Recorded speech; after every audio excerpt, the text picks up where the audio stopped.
एक tentative date आई है 7 मार्च से 14 मार्च, जिसमें 5 छुट्टियां हैं। एक टेंटेटिव डेट आई है 7 से 14 मार्च, जिसमें 5 छुट्टियां हैं। वहाँ पर बैठे थे क्या यहाँ पर बैठे थे? गायब। अगर तू वहाँ बोल रहा है ना तो भी गायब ही है। अब किधर होंगे का? और मॉम क्या बोल रहे कि वो पीछे है कहाँ पर हो पाएगा? इसी जगह पर, इसी जगह पे। पहले शिविर को हम जीवन विद्या शिविर बोलते हैं। हालांकि आपका जीवन विद्या शिविर में मान लीजिए अभी 2-3 दिन का ऐसा गैप है जो परिवार और समाज को लेकर चर्चा है, तो हम अगले शिविर को स्टेप 2 या अध्ययन शिविर बोलेंगे, है ना। अध्ययन बिंदु शिविर मतलब पूरे आगे के समय में क्या चीज़ें कवर करना है, एक पूरा सिलेबस जैसा आ जाएगा। तो अगला शिविर अध्ययन बिंदु शिविर होगा, उसमें नया कोई भी शामिल नहीं होगा। केवल जो लोग पुराने हैं, मिनिमम एक शिविर किया हुआ या एक से अधिक शिविर किए हुए, वही लोग उसमें शामिल हो पाएंगे। तो आपके परिवारों के वो लोग जिनको आपको लगता है कि शामिल करने का मन है, वो शिविर नहीं किए हैं, और बहुत अर्जेंसी आपको लगे तो YouTube से बहुत सघन शिविर करें, नहीं तो इस बीच में कोई शिविर होता है तो उसको पूरा कर लें, तो साथ साथ चल पाएंगे। जितना संभव होगा परिवार में कम से कम 2 लोग साथ में चलें, वो उचित रहता है।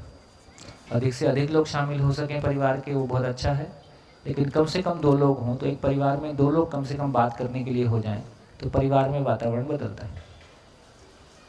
हाँ जी,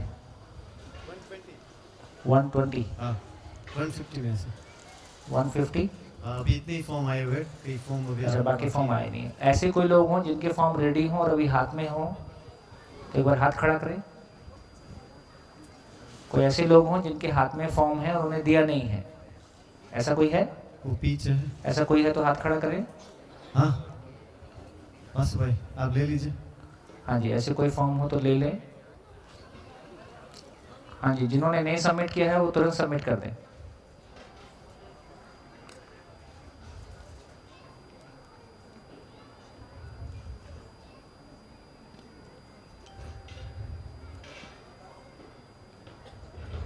चलिए, तो देखते हैं। इस पूरे का एक व्हाट्सएप ग्रुप बना रहेगा, तो जो भी इंफॉर्मेशन होगी सब तक पहुंच जाएगी। हाँ जी, लिख डालिए, मेरे लिए उपलब्धि क्या रही। 125। कोई बात नहीं, शाम तक देख लें। लंच के पहले के सत्र में और पहले की भी कोई चीज़ आपके ध्यान में आती है तो मेरे लिए उपलब्धि क्या रही।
सोम जी, जी बोलिए बोलिए। एक क्वेश्चन है कि अभी जब ये शिविर खत्म हो जाएगा जी। तो ये जो बुक्स हैं जो बाहर बिक्री में लगी हुई हैं, तो उसकी थोड़ी जानकारी ऐसी चाहिए थी कि ये 2 महीने में यूट्यूब का चैनल तो देखेंगे, वो तो एक समझ में आ गया, बट दूसरा ये है कि what do you think, I mean personally asking, that which book we should start reading? एक तो वो जो परिभाषा है वो तो लेके पढ़ना पड़ेगा, लेकिन जो जीवन विद्या, दो बुक, एक बुक जो जनवाद है, ओके, व्यवहारात्मक जनवाद, वो जो बाहर है, हाँ मैंने देखी वो होगी, एक बुक है जनवाद होगी। तो जनवाद एक ऐसी बुक है जिसको आप बिना परिभाषा संहिता के भी पढ़ने की हिम्मत कर सकते हैं। ओके।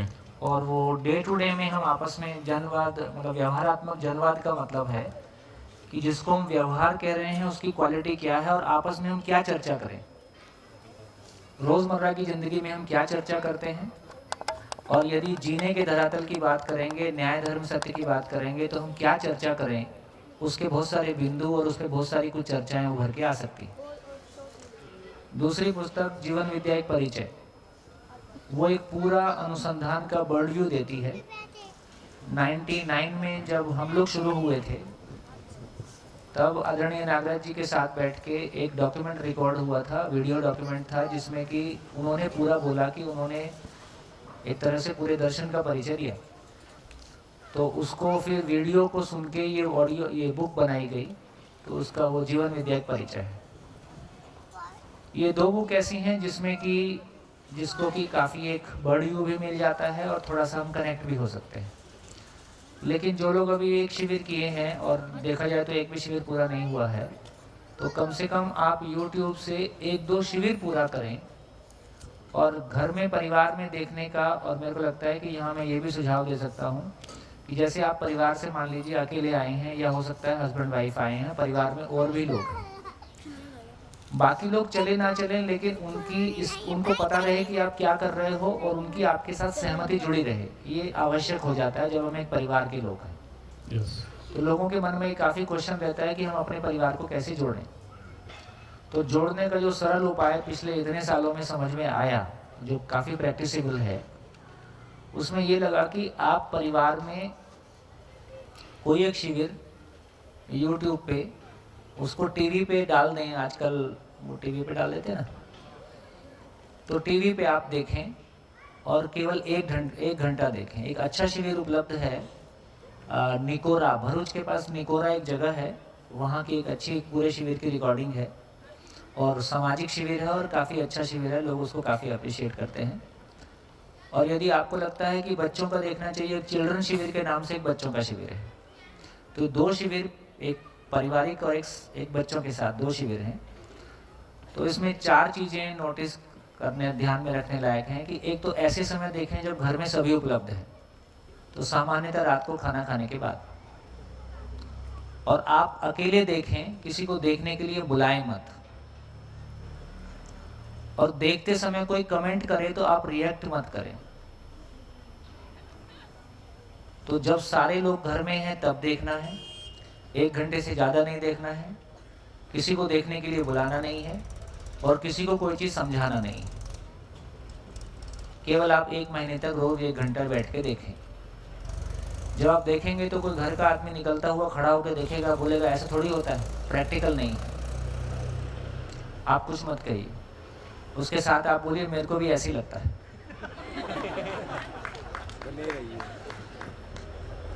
फिर कोई दूसरा आके देख के जाएगा तो फिर आपको बोलेगा, देखा मैं तुमको बोलती थी ना तुम ऐसे ही हो, तो आप बस चुप रह जाइए।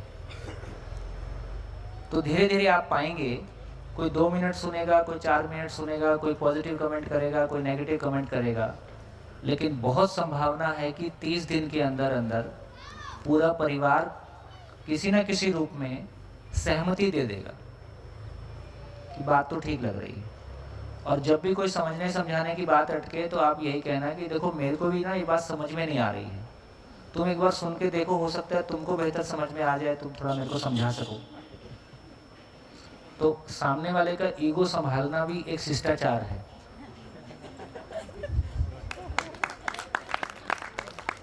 और अपना ईगो थोड़ा नीचे रखना भी एक अच्छी बात है। राज शिष्टाचार है। तो मैं समझ के आया हूं और तुम जो है जिंदा हो, जी नहीं रहे हो, जाके ऐसी घोषणा मत करना, है ना। तो ये प्रयोग काफी सफल हुआ है, काफी लोगों ने इसको किया है। तो मुझको लगता है कि हमारे परिवार के सभी लोग साथ चलें या ना चलें, लेकिन उनका आशीर्वाद हमको प्राप्त रहे, ऐसा प्रयास हम जरूर कर सकते हैं। Thank you. हाँ जी, बोलिए, क्या उपलब्धि हुई?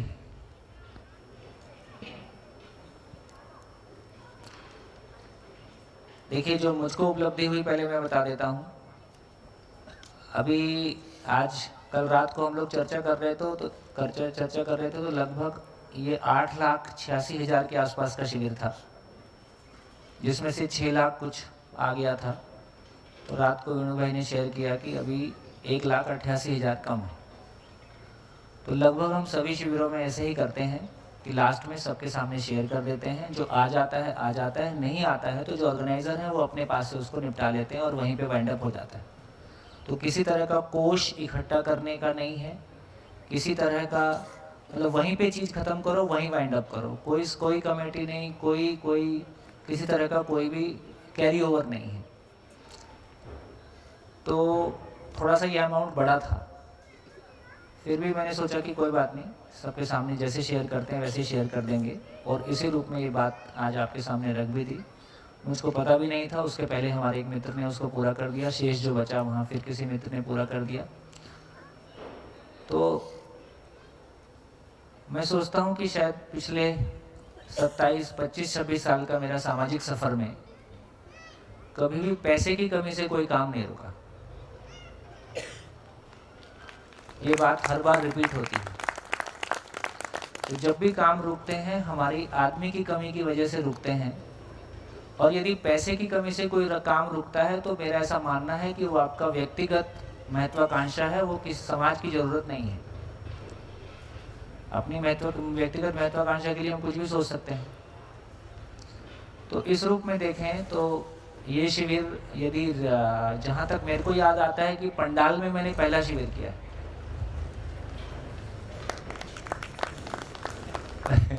पंडाल में कथाएं होती हैं, शिविर नहीं होते। हमारे कुछ मित्र कह रहे थे, हम लोग आए तो देखा इतना बड़ा पंडाल है तो यहाँ तो डिस्कशन होगा नहीं, कथा चलेगी तो कैसा शिविर होगा। लेकिन पुराने लोगों ने ही आज काफ़ी प्रोत्साहन दिया और काफ़ी उत्साहवर्धन किया। इस शिविर में जिस तरह से कंटेंट आया और जिस तरह से लोगों ने रिस्पॉन्ड किया, और विशेष रूप से युवा पीढ़ी ने जिस तरह के शार्प ऑब्जर्वेशन भी दिए और अपना शार्प डिस्कशन और बढ़िया डिस्कशन भी किया, उसके लिए युवा पीढ़ी को विशेष रूप से और सभी लोगों को विशेष रूप से धन्यवाद है।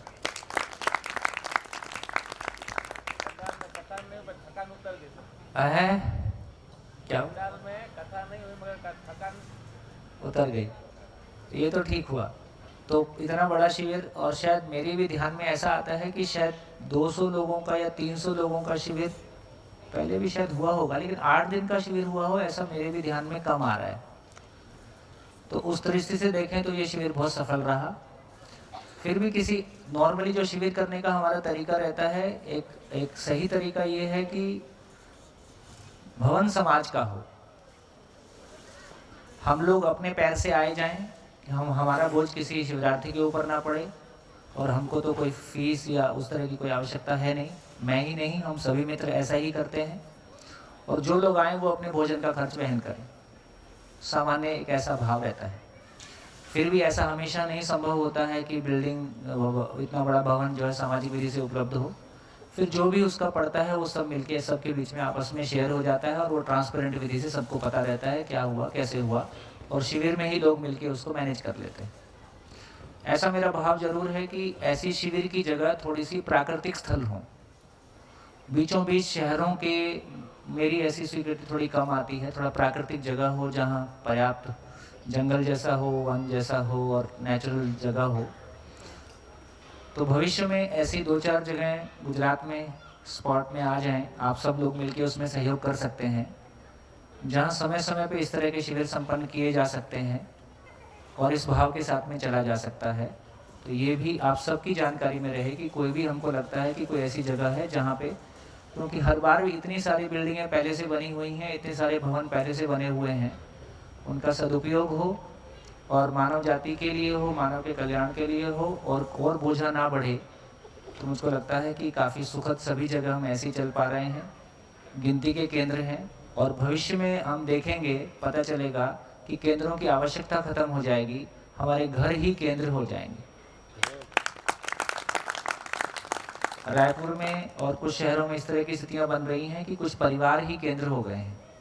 जैसे गृहिणियों का सामान्य से 3 से 5 का समय खाली होता है, जब दोपहर का खाना, या 4 से 6 का दोपहर का खाना भी पूरा हो गया है, शाम के खाने में अभी देर होती है, तो 3 से 5 में रेगुलर शिविर और अध्ययन शिविर की धारा बहती रहती है। और जिन लोगों को, शहर के जिन लोगों को आना रहता है, वो 2 घंटे के लिए आते हैं और रोज़ 2 घंटे का ही शिविर चलता है, जिसमें आपके बाकी रूटीन भी डिस्टर्ब नहीं होते हैं। तो जहाँ जहाँ इस तरह के परिवार हो गए हैं, इस तरह की अध्ययन स्थलियाँ बन गई हैं, वहाँ ये सबसे स्थायी है।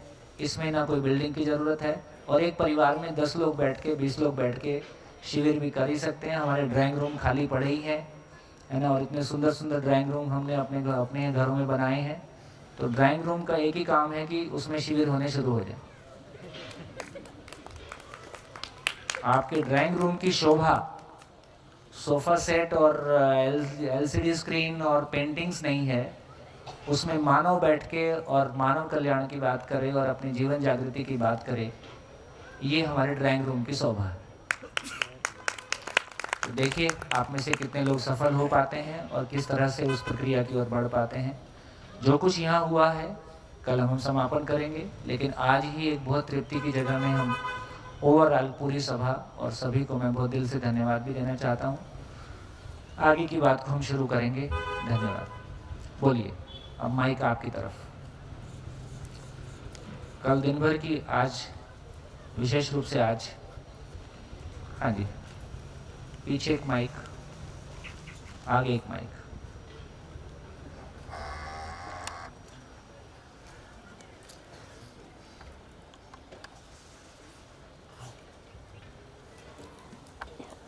कोई कंफ्यूजन, विशेष रूप से ये चर्चाएं थोड़ी सेंसिटिव थी, मेरे कहने में कोई कंफ्यूजन आप तक पहुंचा हो तो उसको जरूर बोल दें।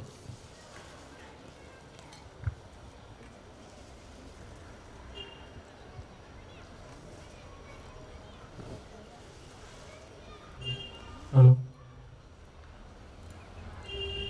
नमस्कार जी। हेलो, मेरे को जो आज इस आखिरी सत्र में सीखने को मिला, जानने को मिला रहा था, वो ये कि मान्यता के अनुसार जो हम ईश्वर को मान लिए हैं हमने आज तक, वो इस जीवन विद्या के अनुसार कुछ भिन्न है, वो मुझे जानने को मिला। हाँ, भिन्न का मतलब है कि ईश्वर है और कोई महिमा संपन्न वास्तविकता है। हाँ। और उसका स्वरूप हमारे सामने और बेहतर तरीके से खुला से समझ में आया जी।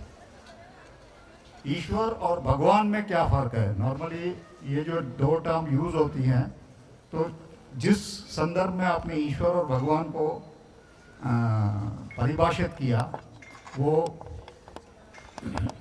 बहुत सही ढंग से समझ में आया कि भगवान कौन है और ईश्वर कौन है।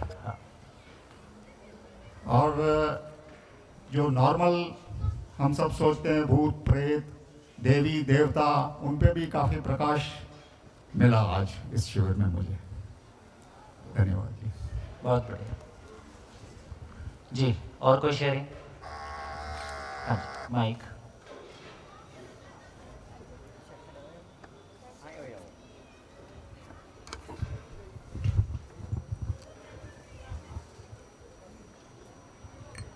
जीव अवस्था है, उसको हम पशु पक्षी के रूप में देखते हैं। तो हमने ये देखा कि चैतन्य की इकाई और मूल ऊर्जा है, दोनों के सह अस्तित्व में जीवन क्रिया का परिणाम है जीव अवस्था। जीवन क्रिया जब पशु शरीर को चलाता है, हाँ। जीवन हाँ जब पशु शरीर को चलाता है, उसका नाम जीव अवस्था। हाँ, तो जीव अवस्था, सॉरी, जीवन जब पशु शरीर को चलाता है, हाँ। उसका नाम जीव अवस्था। तो उसमें हम ये बॉडी को नहीं रख रहे हैं, मतलब पशु शरीर का मतलब बॉडी तो है, तो पशु जीव- शरीर मतलब बॉडी। हाँ, तो जीव अवस्था में हम पशु शरीर को गिन रहे हैं। जीव अवस्था में हम पशु को गिन रहे हैं। तो यदि पशु- पशु में जीवन नहीं है, यदि वही जीवन जो मैं हूँ, जो इस शरीर को चलाता हूँ, यही जीवन पशु शरीर को भी चला सकता है ना। हाँ। यदि ये जीवन नहीं है तो लाश ही है, हाँ तो मरा हुआ पशु है। हाँ, तो केवल बॉडी तो पशु नहीं है। नहीं, तो जीवन और शरीर का साथ साथ होने का नाम पशु है, जीवन और शरीर के साथ साथ होने का नाम मानव है। हाँ पशु शरीर में जीवन, शरीर चला सकता हूँ, केवल इतना प्रूव कर सकता है। मानव शरीर में जीवन स्वयं के होने को प्रूव करता है, मैं हूं। इसलिए मानव शरीर में हम ज्ञान अवस्था की इकाई हैं, हम समझने का काम करते हैं, उससे कम में हमको तृप्ति नहीं है। इसलिए पशु शरीर में केवल शरीर को चला सकता हूँ, इसलिए वंश विधि है। पशु शरीर वंश परंपरा है, मानव ज्ञान परंपरा है। पर जीव अवस्था है तो उसमें जड़ परमाणु भी है ना। शरीर में जड़ परमाणु है, शरीर में, तो मानव के शरीर में भी जड़ परमाणु है। मानव के शरीर में भी जड़ परमाणु है, पशु के शरीर में भी जड़ परमाणु है, पेड़ पौधा भी जड़ परमाणु है। हाँ, मुझे ना ये गैप लग रहा है कि जीव अवस्था और ज्ञान अवस्था में दोनों में जड़ परमाणु और मूल ऊर्जा का जो रासायनिक क्रिया से जो शरीर है वो एक तरफ, और ये दोनों के प्लस को हम जीव अवस्था कह सकते हैं। शरीर चाहे पेड़ पौधे का है, चाहे पशु पक्षी का है, चाहे मानव का है, वो रासायनिक क्रिया का फल है, ये समझ में आता हाँ है ना। अभी मानव का शरीर भी दो रसायन के जुड़ने से गर्भ में बच्चा तैयार हो रहा है, इतनी तो बात है। हाँ तो जो शरीर है वो रासायनिक क्रिया का फल है, ये क्लियर हो गया। हाँ। शरीर गर्भ में बनता है, पशु में भी शरीर गर्भ में बनता है। अब शरीर को चलाने वाली चीज मैं हूँ। हाँ तो मानव शरीर में जो मैं है वो इवॉल्व है, पशु शरीर में जो मैं है वो केवल अभी शरीर चलाने तक है। कंफ्यूजन मैं नहीं पकड़ पा रहा हूँ। मैंने जो ज्ञान अवस्था है, जो देखो जो जीवन है वो उसकी तो प्रॉपर्टी यही है, या तो ये भ्रमित है या फिर ये जागृत है।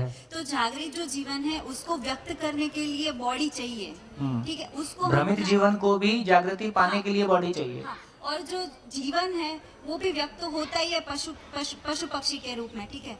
तो ज्ञान अवस्था है, हम वो मानव को कह रहे हैं, ठीक। तो इसमें मुझे मानव में तो जो जड़ है, जड़ परमाणु है, तो जड़ परमाणु, चैतन्य और मूल ऊर्जा, तीनों का अस्तित्व मुझे ज्ञान अवस्था लग रहा है।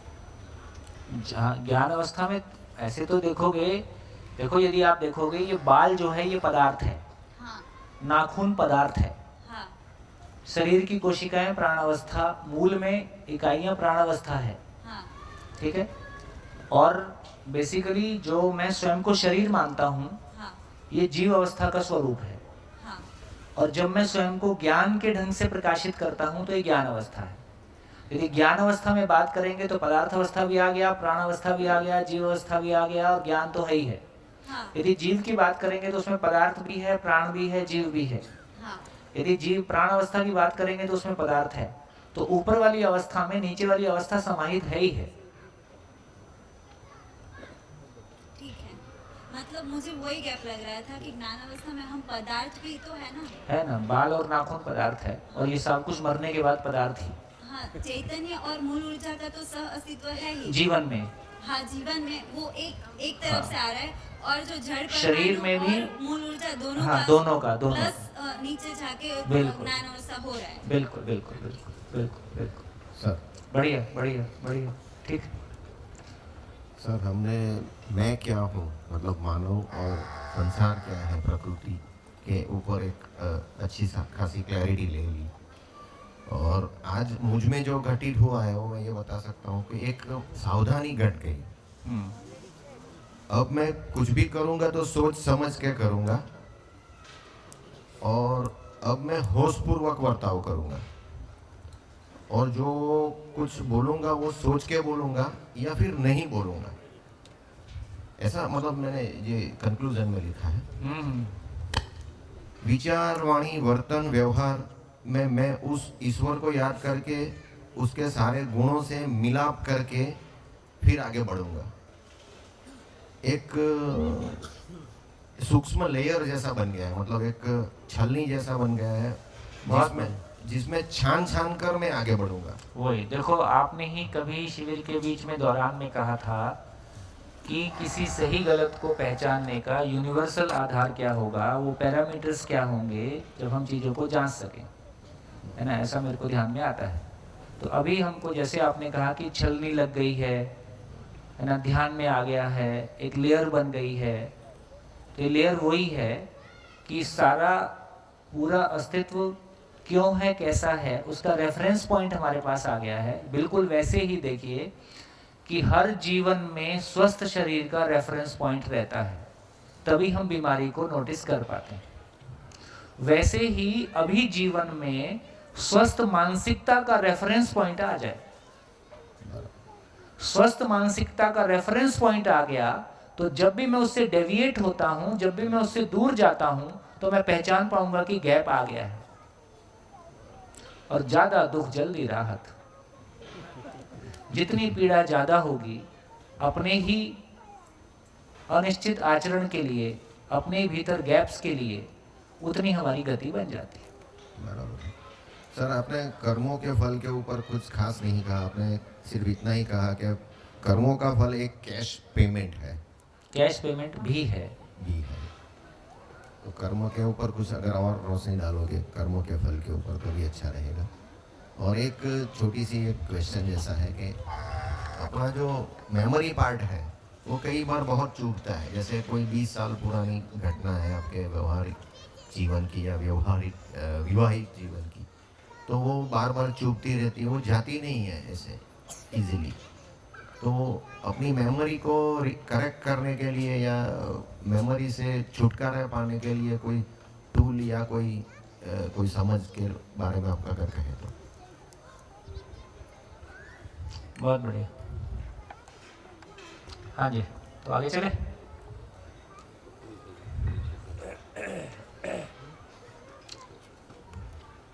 तो देखिए, सूत्र है वैसे कि गुरु मूल्य में लघु मूल्य समाया रहता है।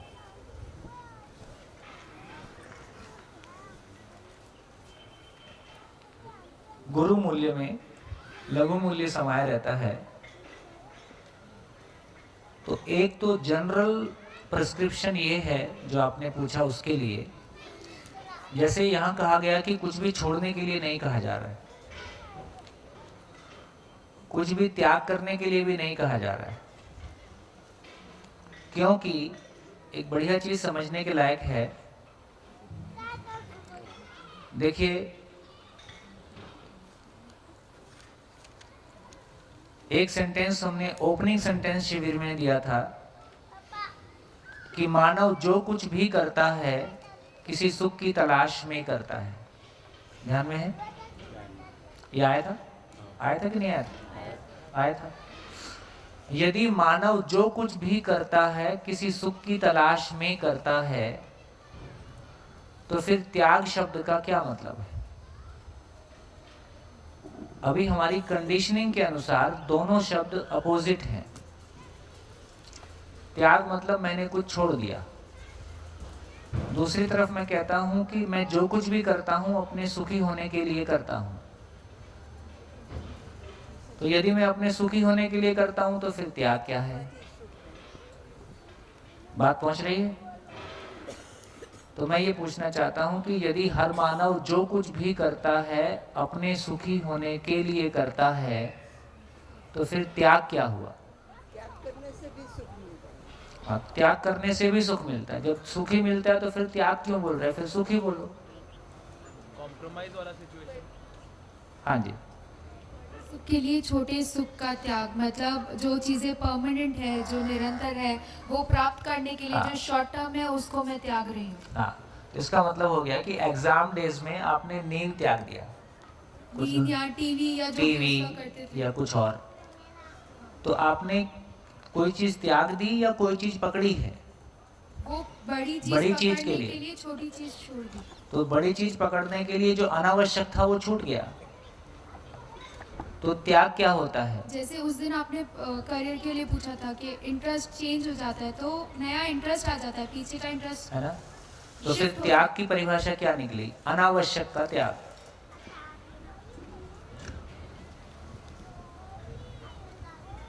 उस लक्ष्य के अर्थ में जो अनावश्यक था वो सेकंड प्रायोरिटी में चला गया या छूट गया, ऐसा कहें तो कैसा रहेगा? है वंस मोर। हाँ, इसमें कभी कभी जब अपने जो आप कहाँ हो? मैं यही हूँ। अच्छा, तो जो हमारे अपने होते हैं, कई बार जब हम उनके लिए अपनी पसंद की चीज़ों को छोड़ देते हैं। जैसे आपको एग्जांपल देके बताओ जो आपने किया हो। हाँ, बहुत सारे हैं। दो। जैसे जब हमारे बच्चे हुए, जैसे घर में पोहा या नाश्ता बनता है, मुझे उस पोहे की मूंगफली बड़ी पसंद थी, पर जब से मेरे बच्चे हुए मूंगफली मुझे कहीं मिली नहीं, उनके देख के मुझे हमेशा अच्छा ही लगा। मुझे पंखे के नीचे सोना पसंद था, आज मेरा बेटा पंखे के नीचे सोना पसंद करता है, तो मुझे उससे कोई तकलीफ नहीं हुई। जब से वो ठीक है, उसको अच्छा लग रहा है ना।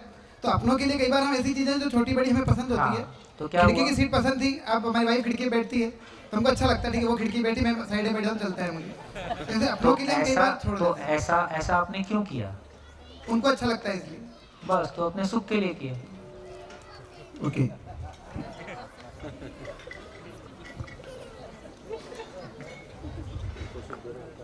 आप कोई एक काम बताइए जो आपने दुखी होके किया।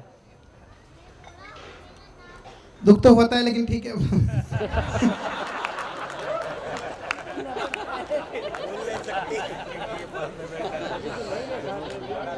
फिर भी किया, हाँ, क्योंकि ना करते तो किसने मना किया? ना करो तो क्या होगा? बड़ा दुख मिलेगा। तो बड़े दुख की बजाय छोटा दुख स्वीकार लेते हो, तो फाइनली अपने ही सुखी होने के लिए करते हैं। ठीक। ये ठीक है? सर भाभी साथ में है कि नहीं है? तो अब लाए नहीं हो। 2 दिन का सुख और है सर।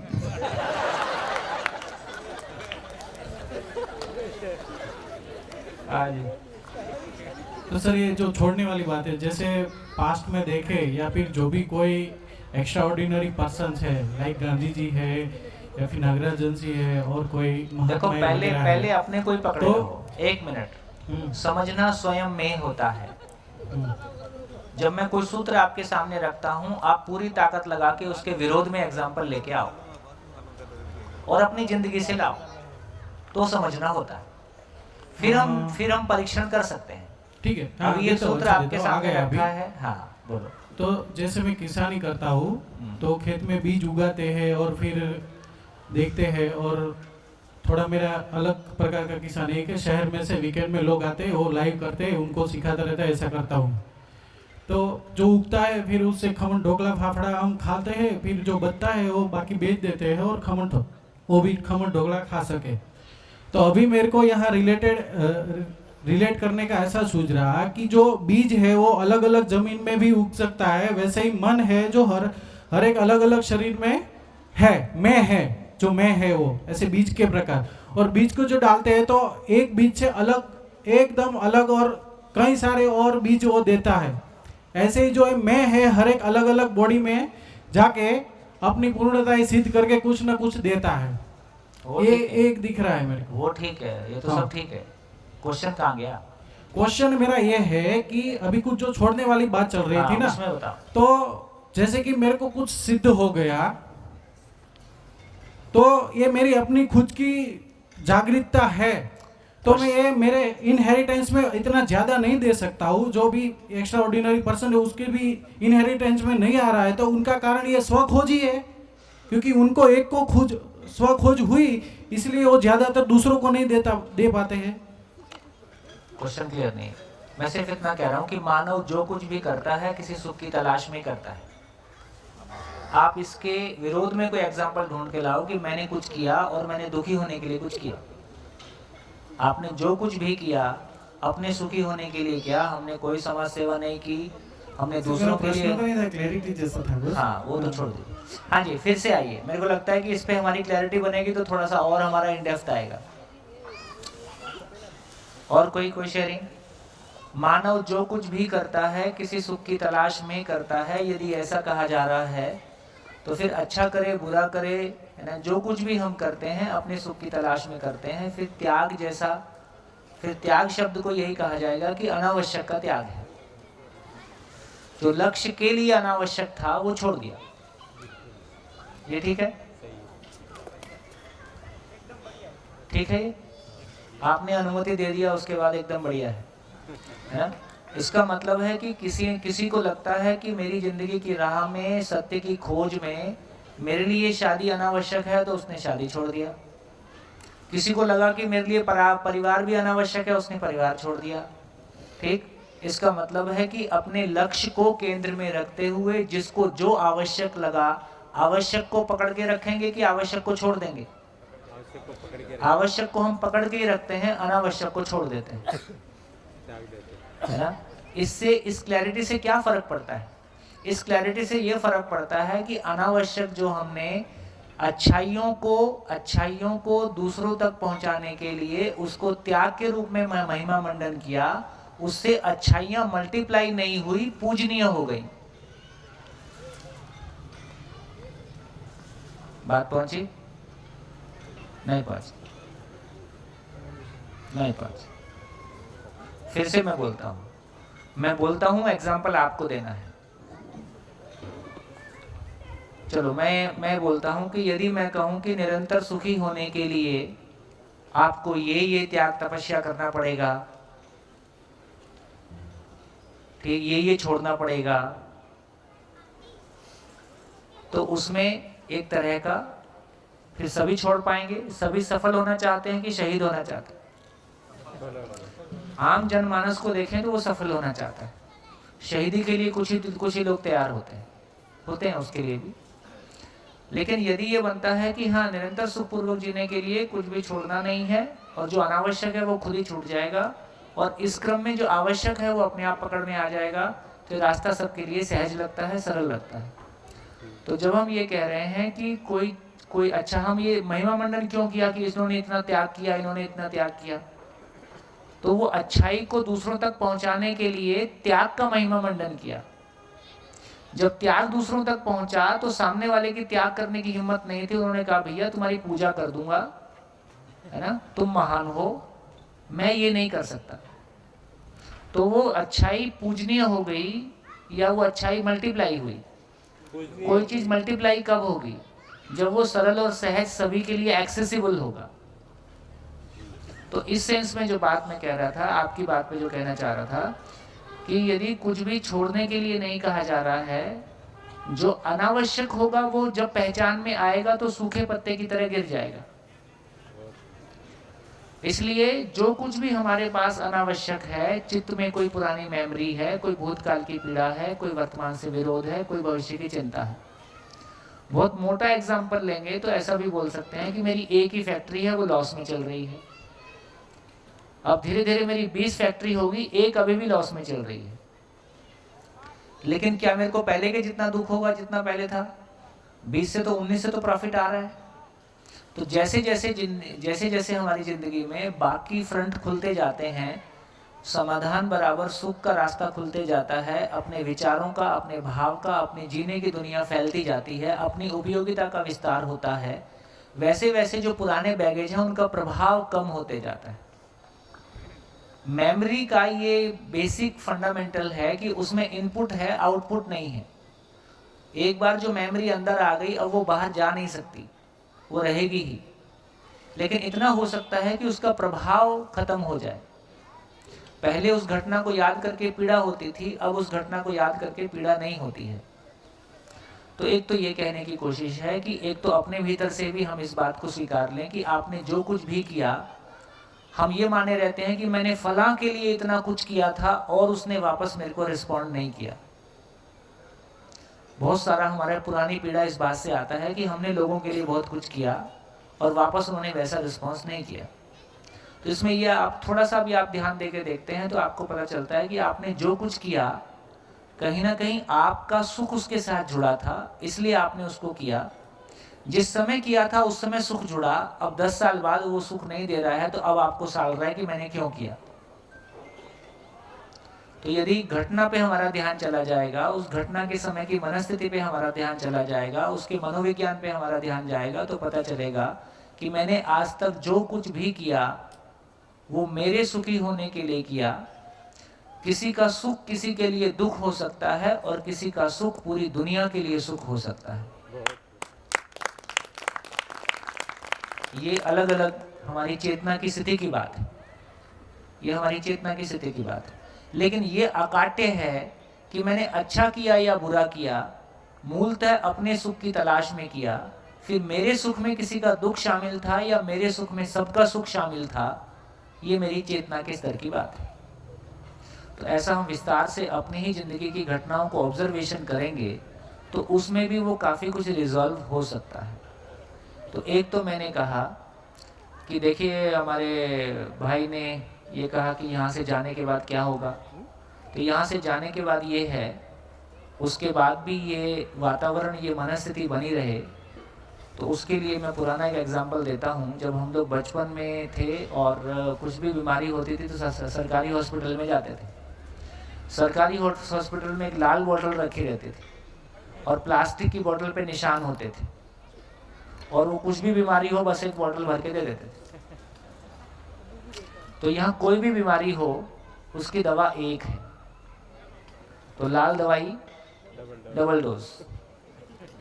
डबल डोज का मतलब है कि कम से कम दिन में 2 घंटा आप लगाएं, 24 घंटे में से 2 घंटा जीवन जागृति के लिए कम से कम लगाएं। और हर दिन ये 2 घंटे का काम यदि अपना होता है तो फिर आप चाहे ऑडियो देखें, वीडियो देखें, आप बुक्स पढ़ें, जैसे भी आपकी मनस्थिति है, किसी ग्रुप में जुड़ जाएं। आजकल यूट्यूब पे बहुत सारा चलता रहता है, बहुत सारे ग्रुप्स हैं जिनमें स्टडीज़ का काम चलता रहता है। तो आप अपनी कनेक्टिविटी कहीं भी बना सकते हैं। 2 घंटे रोज़ कम से कम लगाएं 24 घंटे में से। तो ये लाल दवाई डबल डोज चलता रहे, कुछ दिन तक ये डबल डोज चलेगा। कुछ समय के बाद ये सॉफ्टवेयर आपके भीतर डाउनलोड हो जाएगा। इसको हो सकता है 6 महीने से 1 साल लग जाता है। आप सिंसियर एफर्ट मारेंगे तो साल भर में, है ना, 2020 एग्जिस्टेंशियल यूनिवर्सल सॉफ्टवेयर डाउनलोड हो जाएगा। एक बार सॉफ्टवेयर अपने भीतर डाउनलोड हो गया तो फिर ये डबल डोज नहीं रहेगा, फिर ये लाल दवाई निरंतर डोज है।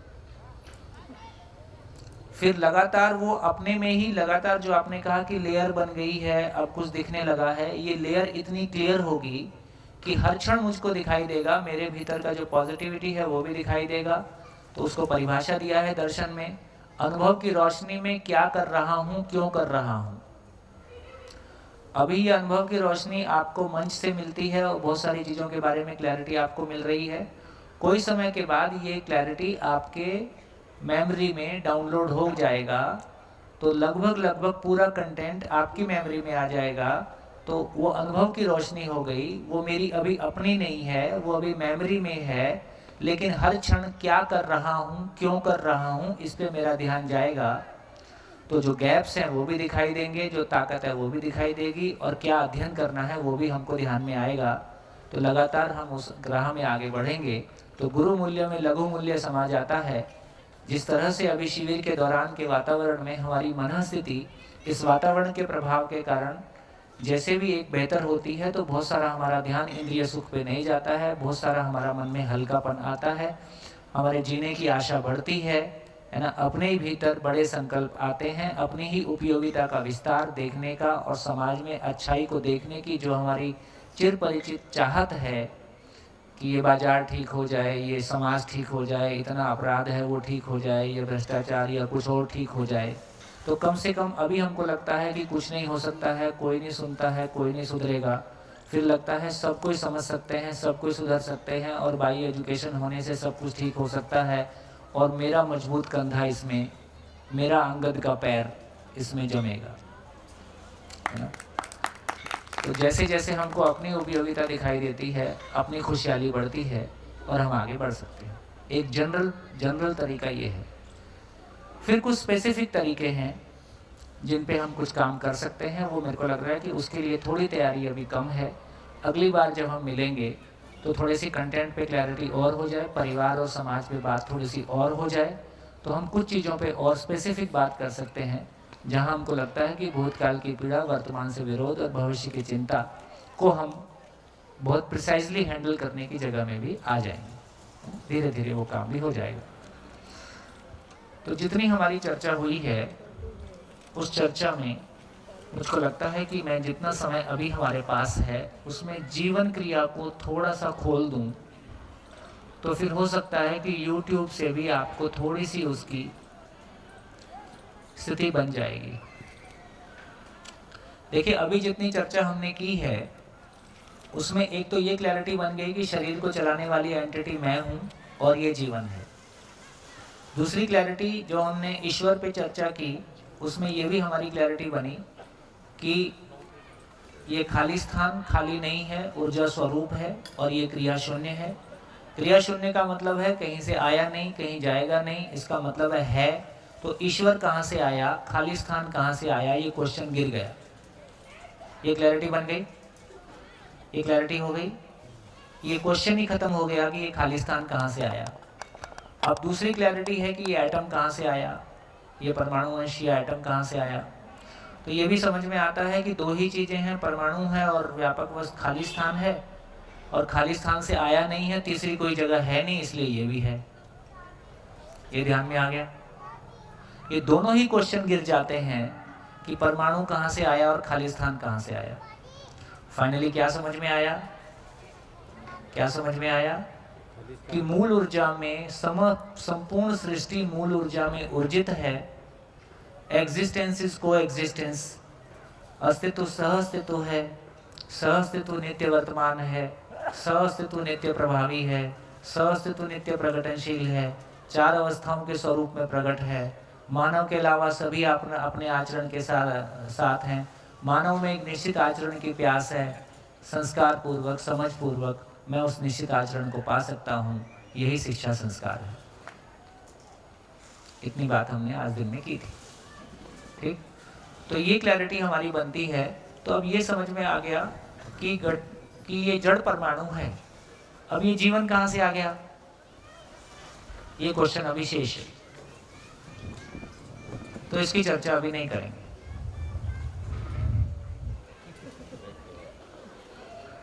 ये अगले सत्र में जब हम और गहरी बात करेंगे और अध्ययन बिंदु शिविर में जब और गहरी बात करेंगे तब हो सकता है हम इसको छुएंगे। तो अभी के लिए है, कोई चीज़ है हम उसको कैसे पहचानते हैं। जैसे पेन है, हम कैसे पहचानते हैं। हाँ, जैसे इंद्रियों से पेन दिखा, आँख से पेन दिखाई देता है, आँख से पेन दिखाई देता है, सभी को आँख से पेन दिखाई देता है, आँख के माध्यम से पेन दिखाई देता है। मैं ही देखता हूँ, आँख के माध्यम से पेन दिखाई देता है, देता है। हाँ बोलो, हाथ उठाओ, हाथ उठाओ, उठाओ। हेलो सर, अगर मैं ये सोचूं कि एक पेन नहीं दो है तो भी मुझे आँख के माध्यम से दिखाई देंगे, पर ये ध्यान के माध्यम से दिखता है। ध्यान के माध्यम से कैसे दिखता है? ध्यान के जैसे कि मैं आँख हाँ, जैसे मतलब ध्यान है कि पेन देखना है, इसलिए पेन दिखता है, इसलिए पेन दिखता है। पर अगर मैं यहाँ, आपके हाथ में पेन है, मैं आपको देख रही हूँ पूरी बॉडी को, पर मेरा ध्यान सिर्फ पेन पर है, इसलिए मुझे पेन दिखता है। तो पेन ध्यान से दिखता है। तो आपको पेन ध्यान से दिखता है, पेन आपको आँख से दिखता है, इस बात पे सहमत है? हाथ उठाओ, उठाओ उठाओ उठाओ। तो हाँ जी, माइक दीजिए, मुनि जी को माइक दीजिए। आ रहा है। अंदर देखने वाला है तो पेन दिखाई रही है, अंदर देखने वाला है तो पेन दिखाई रही है, तो पेन देखने, तो वही हो गया कि पेन देखने वाला है तो पेन दिखाई देता है। ठीक है, ये बात ठीक है, इस पे सहमत है? अब हाथ उठाओ। अरे कहीं सहमत नहीं हो रहे हो।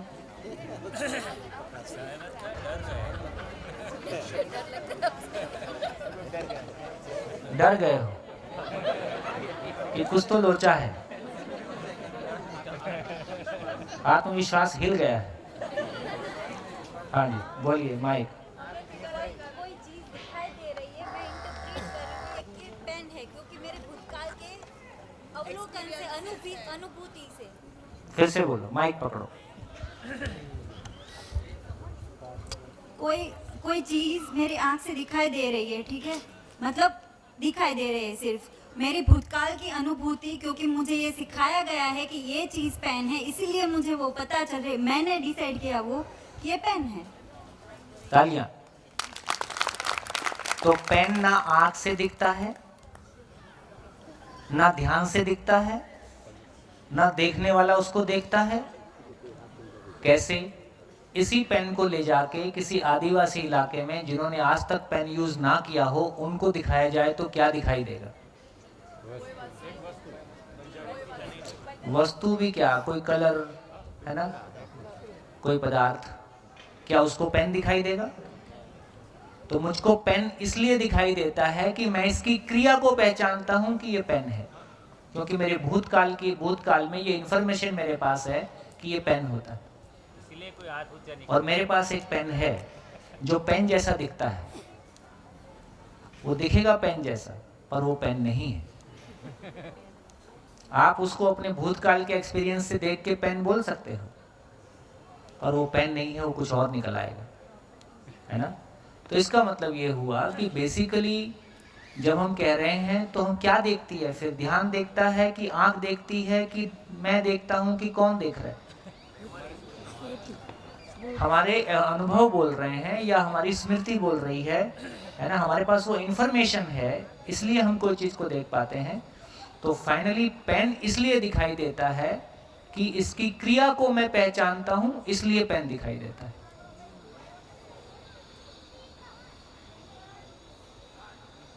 ये क्या है? शर्ट नहीं है, मतलब मैं। ये क्या है? सोम भाई। ठीक है। अब सोम भाई, सबको सोम भाई दिखाई नहीं देता है। लोगों को ये शरीर दिखाई देता है। अभी हमको क्या अपने साथ के लोग दिखाई देते हैं? क्या एक बाप को अपनी बेटी दिखाई देती है? क्या पति को अपनी पत्नी दिखाई देती है? क्या हम सही अर्थों में पत्नी और माँ और बहन देख रहे हैं, या हम सब जिंदा रहने के धरातल पर एक दूसरे को शरीर के रूप में देख रहे हैं? तो अभी एक माँ को अपना बेटा नहीं दिखता है।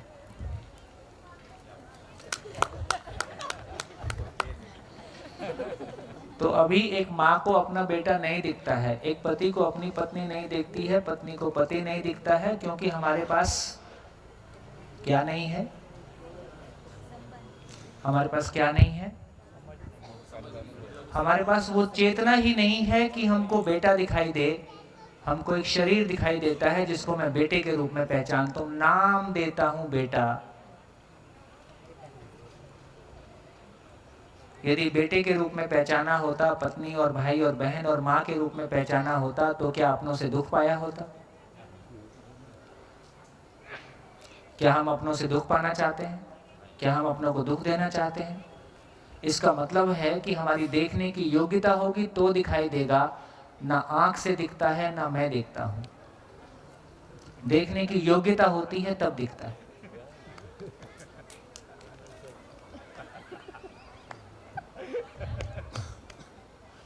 मार नहीं रहे हो, बहुत हंस रहे हो। माइक दो इनको।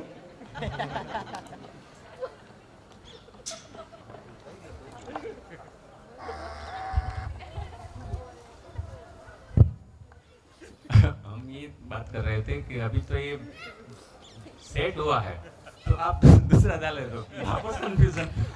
हमने सोचा कि हम हमारा कुछ स्टेबल हुआ है लेकिन अभी तो आप खोल रहे हो। तो कितना कंफ्यूजन था ये भी पता नहीं है। लोग शिविर में आके 4 दिन बाद बोलते हैं आपने कंफ्यूज कर दिया है।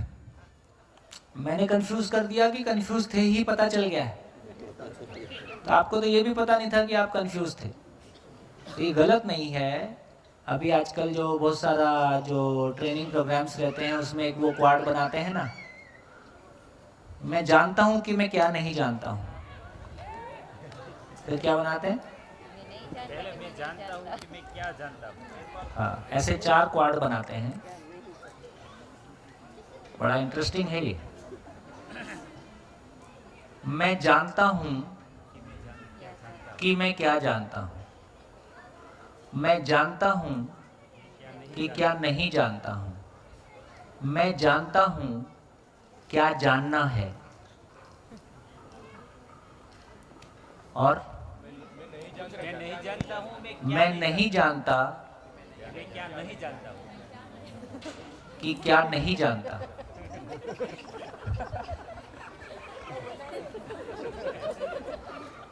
सर पकड़ के पागल हो गए, बोले मेरे को नहीं जानना है, खाकरा फाफरा ढोकला दे दो, मेरा हो जाएगा।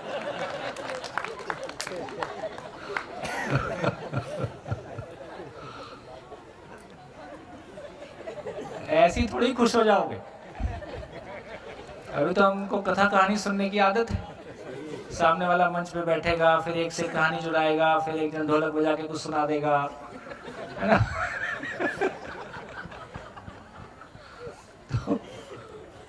तो धर्म को भी मनोरंजन करने पे मजबूर होना पड़ा, क्योंकि सुनते ही नहीं है। बहुत मुश्किल। तो कौन से क्वाड में बात कर रहे थे? तो मैं जानता हूं कि क्या जानता हूं, ये और बहुत बड़ा गंभीर है। जब शिविर में आते हैं तो पहली बार पता चलता है कि जिसको मैं जानता हूं ये मानता था, वो भी मैं नहीं जानता हूं।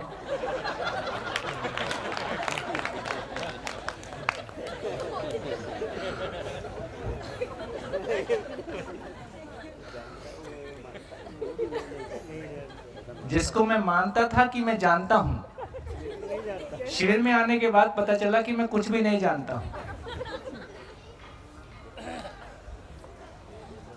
क्योंकि जिंदा रहने और जीने की बात करेंगे तो हमारा जानना मानना, जैसे मैं पानी को जानता हूं कि मैं पानी को मानता हूं। मैं अपने बेटे को, अब तो उल्टा आ गया, तो मामला घर में आ गया है, आग घर तक आ गई है। अब मैं अपने बेटे को जानता हूं कि मानता हूं।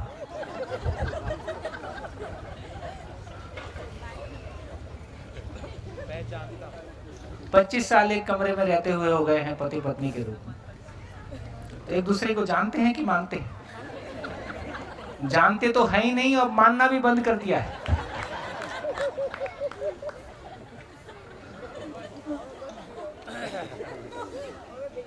तो पहले शिविर का अंत इतना बुरा होगा हमने सोचा नहीं था।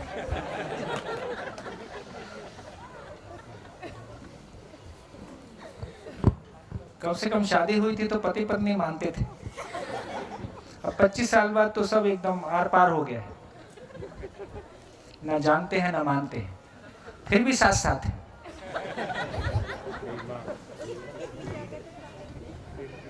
आखिरी समय तक बंधन निभाएंगे, झेलेंगे और झेलाएंगे।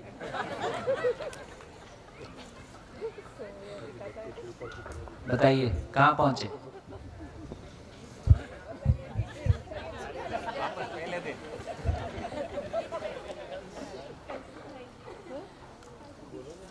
जाइए चाय पी के आइए।